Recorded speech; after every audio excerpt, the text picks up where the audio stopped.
Hello friends, ദ്വാരകയിൽ ഞങ്ങൾ 2 ദിവസമാണ് കേട്ടോ താമസിച്ചത്.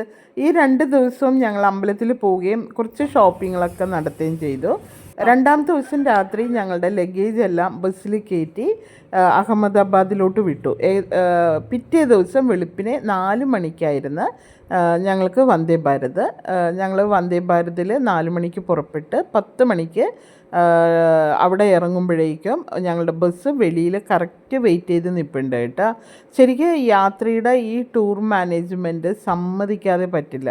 കാരണം 470 കിലോമീറ്ററോളം നമുക്ക് ദ്വാരകയിൽ നിന്ന് വന്ദേ ഭാരത് അവിടെ എത്താനായിട്ട് വേണം, അഹമ്മദാബാദിൽ എത്താനായിട്ട്.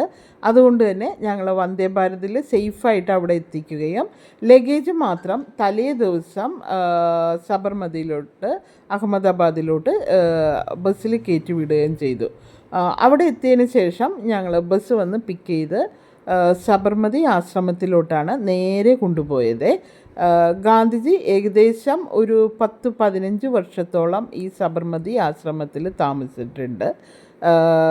നർമ്മദ നദിയുടെ തീരത്താണ് സബർമതി ആശ്രമം നിലകൊള്ളുന്നത്.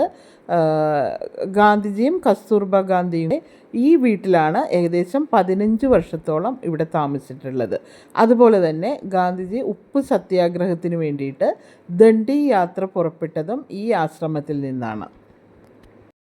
ഇവിടെ നമുക്ക് ആശ്രമത്തിൽ ഗാന്ധിജിയുടെ ചർക്കയും ഇതുമെല്ലാം കാണാം. അതുപോലെ തന്നെ നല്ലൊരു വായനശാലയും അവിടെ നിന്ന് നമുക്ക് ഗാന്ധിജിയുടെ പുസ്തകങ്ങൾ വാങ്ങാനുള്ള സൗകര്യങ്ങളും ഉണ്ട്. ഞങ്ങൾ അവിടെ ഏകദേശം ഒരു 3-4 മണിക്കൂർ സ്പെൻഡ് ചെയ്തു. പിന്നീട് ഹോട്ടലിലേക്ക് പോയി. അപ്പോൾ അടുത്ത വീഡിയോയിൽ അടുത്ത പ്ലേസ്. Okay, bye bye.